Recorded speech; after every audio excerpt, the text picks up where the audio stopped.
Never thought a simple gift could become the root of so much discord.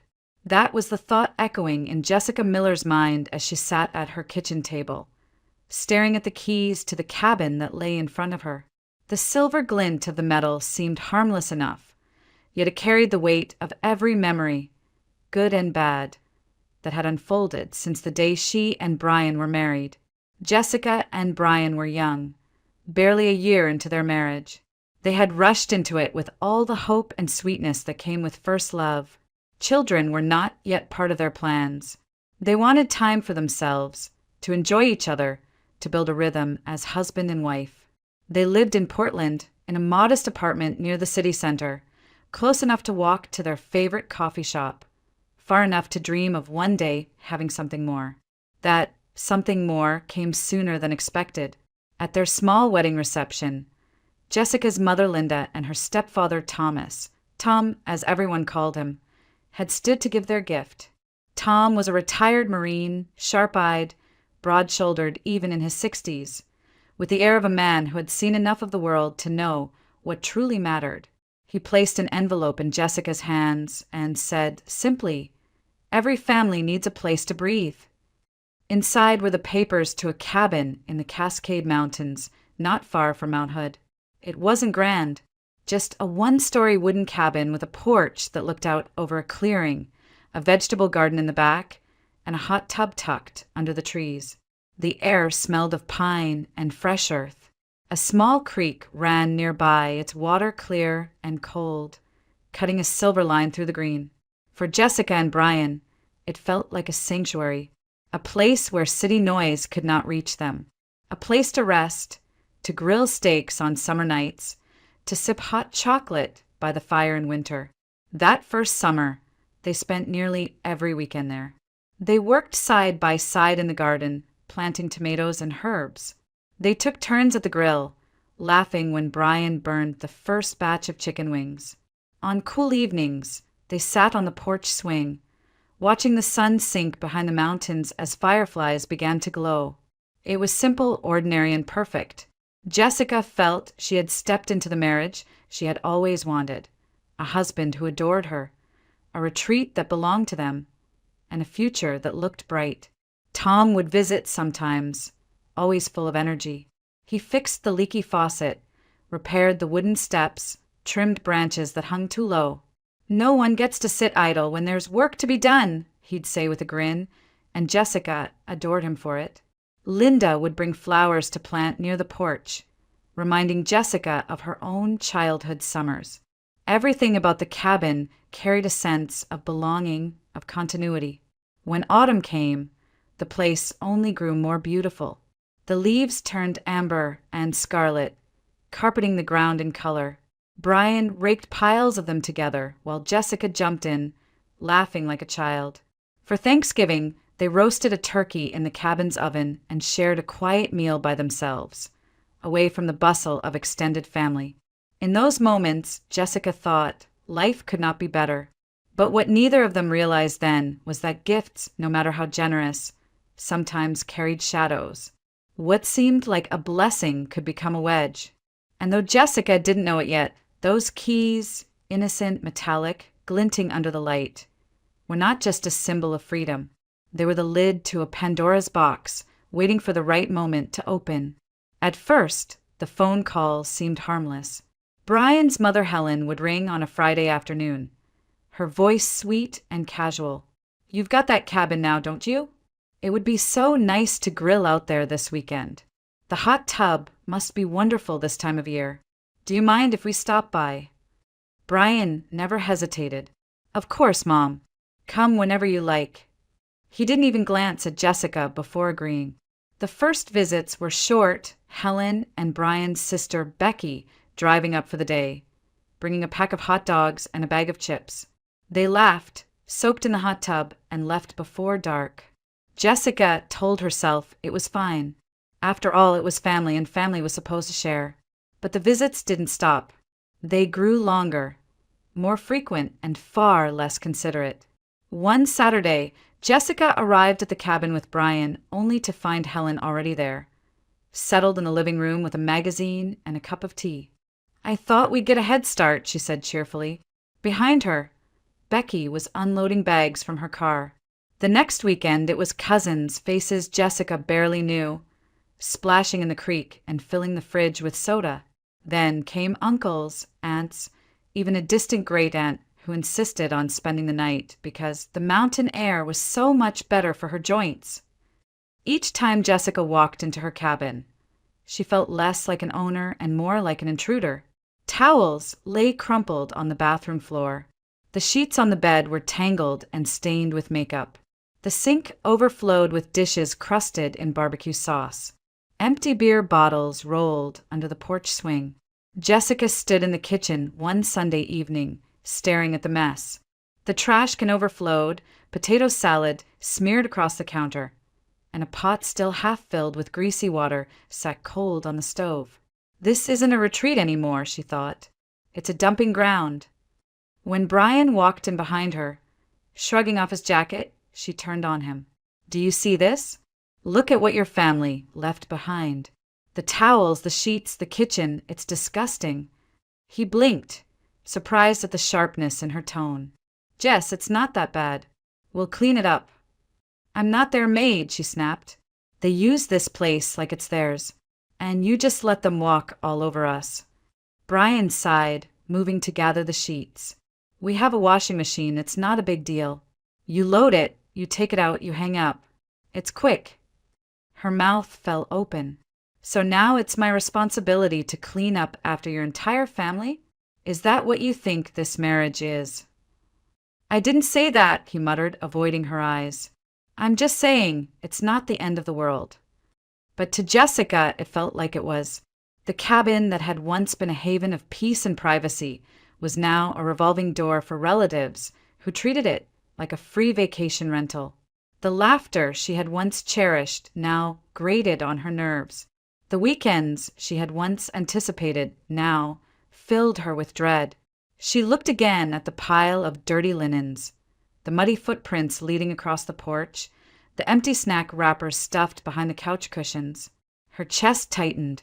The gift that had once seemed so perfect was becoming something else entirely, a burden she hadn't asked for, a weight dragging her down. Jessica turned away from the mess, her jaw clenched. She realized with a hollow certainty that the cabin was no longer just a place to rest. It was becoming a battlefield. Weekends, once a promise of peace, turned into chores that drained Jessica of every ounce of joy. On Friday evenings, while her friends in Portland made plans for dinners and movies, she packed bags of groceries, paper towels, and detergent, supplies not for her and Brian, but for the endless stream of his family members who had claimed the cabin as their own. Saturday mornings began with cooking. Jessica stood at the stove frying bacon, scrambling eggs, and setting out piles of pancakes for cousins she barely knew. When they were done, plates stacked high with crumbs and syrup stains crowded the sink. By the time she cleared them, someone was already calling from the porch. Hey, Jess, can you grab more coffee? Afternoons were no better. Relatives lounged in the hot tub, dripping water across the floors, while kids tracked mud in from the creek. Helen rummaged through the pantry as though it were hers. Becky occupied the bathroom for nearly an hour, leaving behind hair dye stains on the sink. By nightfall, the cabin looked more like a college frat house than a mountain retreat. And then came the part Jessica dreaded most, the overnights. Helen claimed the bedroom, insisting her age entitled her to the best bed. Becky sprawled across the couch, scrolling her phone, while cousins piled into sleeping bags on the floor. When Jessica finally slipped into her own bed, she discovered her toiletries missing. Her shampoo was half gone, her soap bar used down to a sliver, her new towels damp and tossed carelessly in the hamper. It was the breaking point. One Sunday evening, as she stripped yet another set of sheets, Jessica turned to Brian. Her voice trembled, but not from weakness, from the sheer force of holding herself back. You need to say something. They can't keep treating this place like it's theirs. They can't keep treating me like I'm the maid. Brian looked up from the grill he was scrubbing. Jess, come on. They're family. What do you expect me to do? Throw them out. I expect you to set boundaries, she snapped. This is our cabin, not a hotel, and I'm not their servant.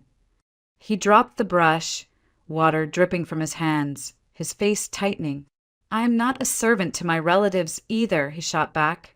I'm not going to pick fights with my mom and sister just because you're upset about a few dirty towels. Her eyes widened. A few dirty towels? It's every weekend, Brian. Every single weekend, I'm cleaning up after your family while you act like nothing's wrong.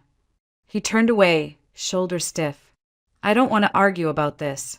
But Jessica could feel the argument had already carved a canyon between them. She stood there, clutching the damp sheets, realizing that her voice no longer carried weight in this marriage. No matter what she said, no matter how much she begged for consideration, Brian would always side with his family. The cabin, once a sanctuary, had become a stage for growing resentment. Every laugh from the porch felt like a taunt. Every muddy footprint was a reminder of how little her feelings mattered. And every silence between her and Brian stretched longer, heavier, more suffocating. By the end of that weekend, Jessica knew something had shifted. The air in the cabin was thick, not with the smell of barbecue or pine, but with tension that pressed against her chest. The family had turned her refuge into chaos, and now the marriage itself was teetering, fragile, and ready to break. The breaking point arrived on a Wednesday afternoon, when Jessica's phone lit up with Becky's number. She hesitated before answering, her gut already warning her nothing good would follow. "Hey, Jess," Becky said, her voice unnaturally cheerful. "So, I've been thinking. My boss from the insurance office has been under a lot of stress. She deserves a break. And, well, since you guys have that cabin, I thought I'd take her up there for the weekend. We'll grill, relax in the hot tub. Just a little getaway. You don't mind handing over the keys, do you?" Jessica's breath caught. "You want to bring your boss to the cabin?" "Yeah," Becky chirped, as though it were the most obvious thing in the world. "It'll be great for me. She's deciding who gets promoted next quarter. I figured if I show her a good time, maybe it'll give me a boost." Before Jessica could respond, another voice joined the pressure campaign. That evening, Helen called, her tone syrupy but firm. "Sweetheart, Becky just needs this one favor. You know how hard she works. Let her borrow the cabin. You'll be helping your sister-in-law get ahead. One weekend. That's all." Jessica held the phone tightly, her pulse pounding in her ears. One weekend. That was always how it started. One weekend became two. Two became every other week, until the cabin was never hers at all. She pictured Becky and her boss in the hot tub, sipping wine, laughing as if the place had always belonged to them. The thought made her stomach twist. When she hung up, Jessica sat in silence, staring again at those keys that had once promised happiness. She realized something with chilling clarity. If she gave in this time, the cabin would never truly be hers again. It would belong to Helen and Becky, to Brian's family, to anyone who wanted a free retreat. Not to her. Not to them. Her hands trembled as she reached for her phone. Not to call Brian, who she already knew would side with his mother and sister, but to call Tom. If there was anyone she could trust, it was him. "Jess." His steady voice came on the line within 2 rings. She spilled everything, the endless visits, the mess, the towels and sheets, the soap that vanished, the weekends that no longer felt like hers. She told him about Becky's plan, the boss, the hot tub, the shameless expectation that she would simply hand over the keys. Tom listened without interrupting, the way he always did. When she finally ran out of words, he asked one simple question. "Do they know the cabin isn't in your name?" Jessica froze. "What do you mean?" "I mean," Tom continued, "the deed is still under my name. I never transferred it. They may assume it's yours, but legally it's mine." Jessica's breath hitched. She had never considered that. "No, I never told them. They all just assumed." "Good," Tom said firmly. "Then this is my fight, not yours. And believe me, Jess, I know how to handle it. She swallowed, torn between relief and worry. What are you going to do? A chuckle rumbled on the other end of the line. You wanted me to handle it gently or radically? Radically, she whispered, surprising even herself with the conviction in her voice. Then radically it will be, Tom promised. Don't worry. We'll make sure they understand this cabin isn't theirs to claim. When she hung up, Jessica exhaled slowly, her heart still racing. She didn't know what Tom planned, but she trusted him. And for the first time in months, she felt the faintest glimmer of hope. Hope that someone was finally on her side. The weekend loomed ahead, and with it, the confrontation that could change everything. Saturday afternoon arrived crisp and clear, the Cascade air carrying the scent of pine and damp soil. Becky pulled into the gravel driveway of the cabin, her boss seated confidently in the passenger seat, 3 restless children in the back seat clutching tablets and juice boxes. Behind them followed a second car with 2 coworkers, arms laden with grocery bags and coolers. Becky stepped out first, smoothing her hair, her voice bright. Wait until you see this place. You're going to love it. But the moment she pushed open the gate, her words faltered. The yard was already alive with people. A grill smoked on the patio, sizzling with skewers of chicken and vegetables. 3 broad-shouldered men in cargo shorts and baseball caps stood around it, laughing as they clinked bottles of beer.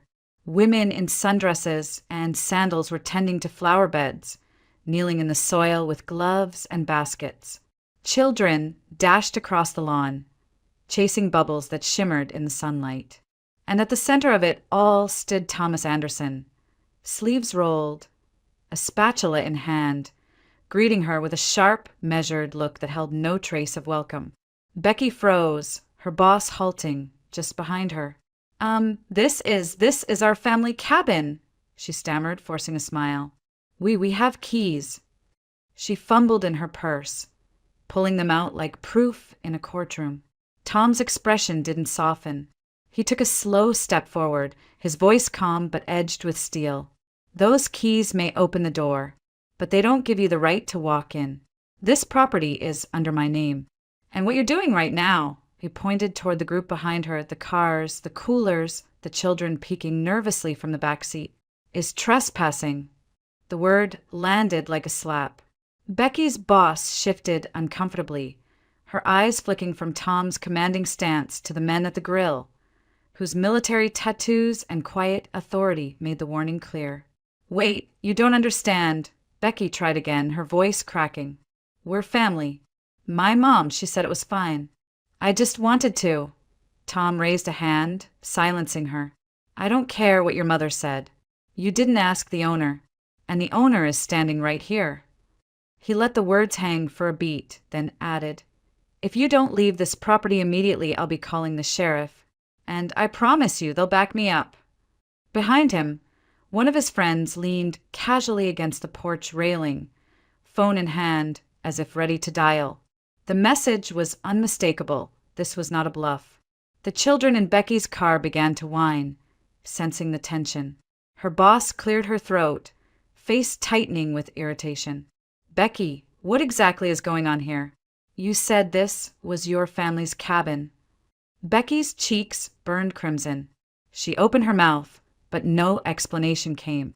Her rehearsed lines, her plan to impress, all dissolved under Tom's unwavering stare. Out, Tom said firmly, stepping aside and gesturing toward the gate. Take your cars, your coolers, and go. Don't ever step foot here again without permission. Not from your mother, not from your brother, not from anyone but me. For a moment, no one moved. Then, with humiliation pressing down on her shoulders, Becky turned. Come on, she muttered to the group. Let's go.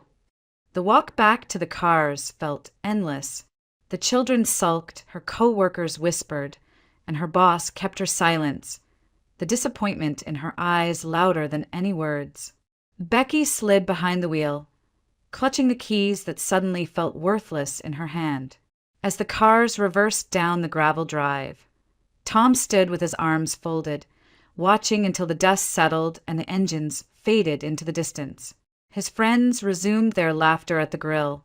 The children went back to chasing bubbles, and the cabin returned to the picture of warmth and belonging, one that Becky and her entourage would never share again. For Jessica, who heard every detail later from Tom, this was the moment she knew the line had been drawn. The cabin was no longer a place of blurred ownership, no longer a playground for Brian's family to exploit. The humiliation Becky endured would not be forgotten. Neither would Helen's fury once she heard. It was the turning point. From here, the storm would only grow stronger. The phone call came just hours after Becky's failed attempt at the cabin. Jessica had barely set her purse down when the house phone rang, shrill and insistent. She glanced at the caller ID Helen. Her chest tightened, but she picked it up anyway. The fury on the other end was immediate. "Ungrateful brat." Helen's voice thundered, so loudly Jessica had to pull the receiver back. "After everything this family has done for you, this is how you repay us? Humiliating your sister-in-law in front of her boss? Do you know what you've cost her? Do you even care?" Jessica's hands trembled. "I didn't do anything, Helen. The cabin doesn't even belong to me. That's convenient," Helen cut her off. "Hiding behind technicalities, when we've treated you like one of our own. You've made a fool of Becky, and you've stabbed us all in the back. You are a disgrace to this family." The line went dead with a slam that echoed in Jessica's ears long after. When Brian came home that night, his face was tight, his jaw set. He dropped his keys on the counter with a clatter and turned on her. "Why didn't you tell me the cabin wasn't in your name?" Jessica froze. "Because it never mattered. You never asked. You just assumed, like the rest of them." Brian's voice rose. "Do you realize what you've done? Becky's boss thinks she's a liar now. She could lose her job because of this." Her anger flared. "Because of me? Or because your sister thought it was fine to steal a cabin that wasn't hers to use?" "Don't twist this," he snapped. "If you'd just told me the truth, I could have handled it. Instead, you made me look like an idiot in front of my own family." Jessica's chest burned. "Handled it? You mean you would have kept covering for them. That's all you ever do. You protect them, you excuse them, and you throw me under the bus every single time." Brian's voice cracked, harsh and bitter. "They're my family, Jessica. And I'm not." Her words cut through the air like glass. "I'm your wife, but you don't treat me like one.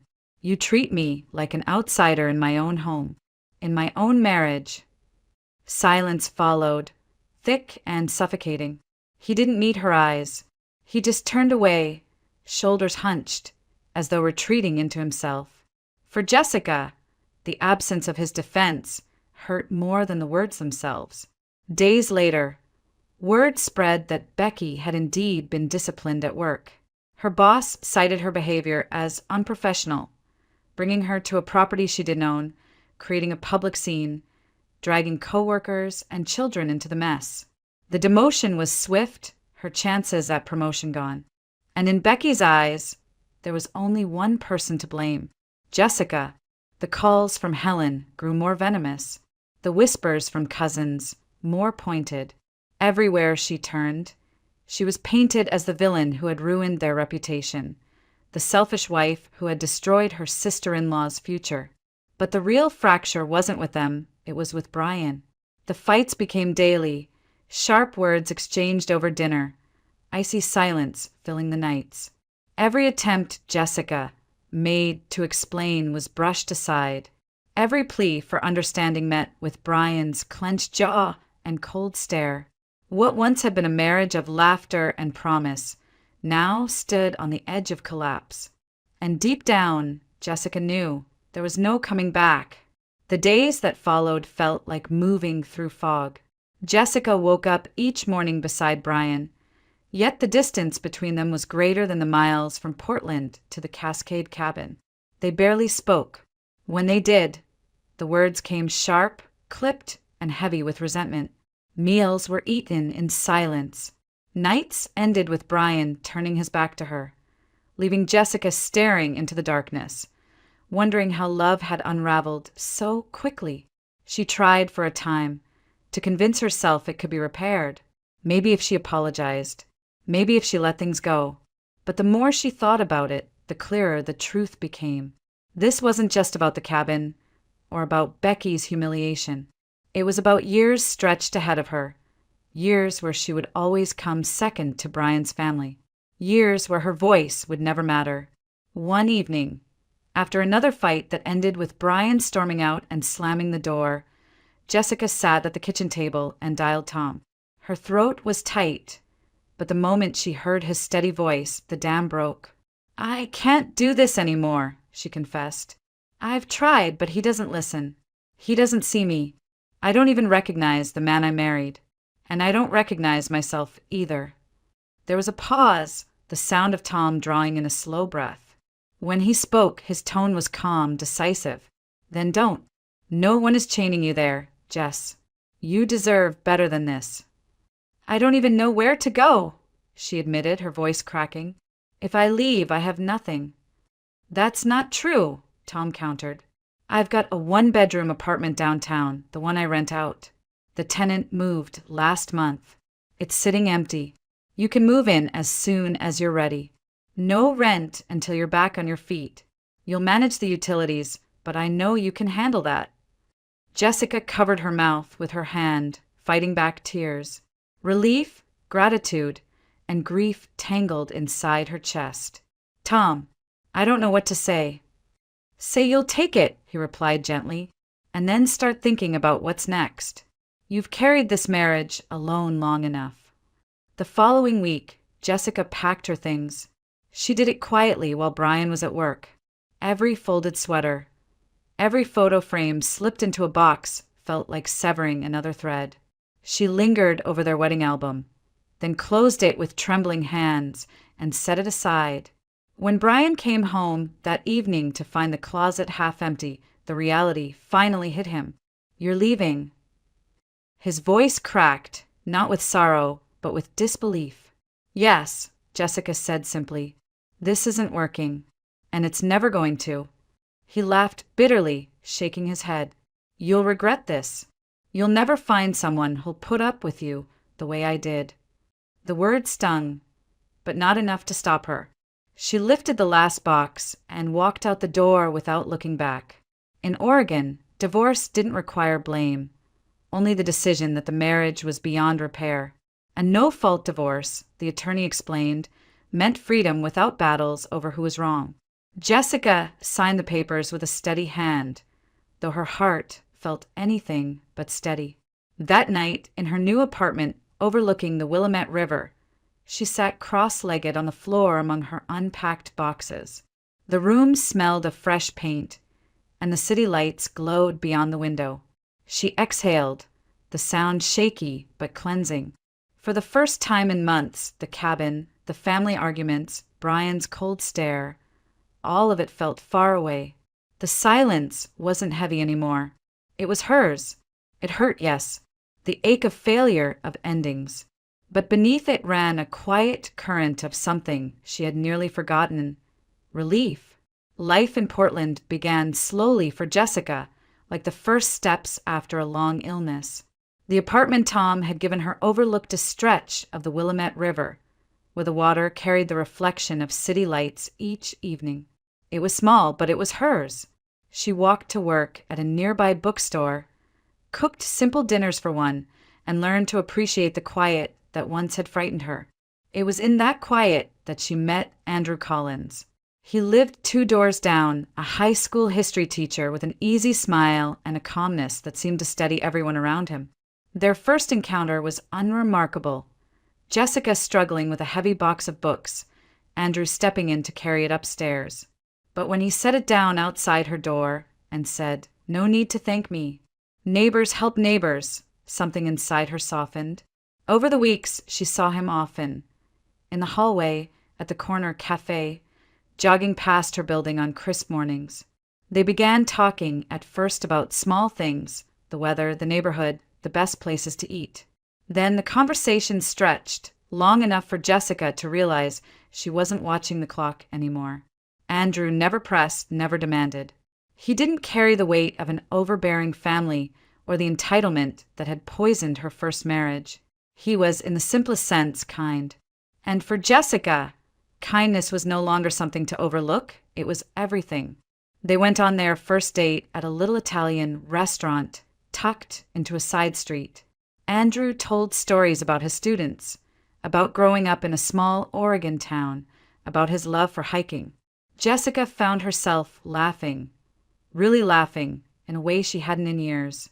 When he walked her home and didn't push for more than a gentle goodnight, she realized she trusted him. One date became two, then a routine. Walks through Portland's Saturday market, hikes along Forest Park trails, quiet evenings with takeout and movies. Andrew met Tom and Linda within months, and to Jessica's relief, they adored him. "This one," Tom said after shaking Andrew's hand, "doesn't come with baggage. Keep him." A year later, Jessica and Andrew married in a simple ceremony by the river. No grand guest list, no overbearing relatives, just close friends, her mother and stepfather, and the promise of a future that belonged to them alone. When she walked down the aisle, Jessica felt none of the hesitation she'd carried before. This time she was sure. Tom and Linda were so overjoyed they insisted on transferring the cabin into Jessica and Andrew's names. "You two need your own place to escape," Tom said, sliding the deed across the table. "Consider it a wedding gift from us to you." Andrew squeezed Jessica's hand as they signed the papers. The relief in her chest was almost overwhelming. The cabin was no longer a battlefield. It was no longer a prize to be fought over by people who had never valued it. It was theirs, her and Andrew's, safe from intrusion, free from old wounds. The first weekend they drove up together, the Cascade air felt different. The porch swing creaked gently as Andrew sat beside her, a blanket over their laps. The hot tub steamed in the cool night air, untouched by careless hands. The garden waited patiently, ready to be brought back to life. Jessica leaned against him, closing her eyes. This was not the silence of abandonment, or of cold wars with a husband who never chose her. This was the silence of belonging. The cabin, once a symbol of conflict, had become their own retreat, a place not of obligation but of choice. And as the fireflies began to blink across the clearing, Jessica realized she was learning to believe again, not just in love, but in the possibility of building something lasting, something whole.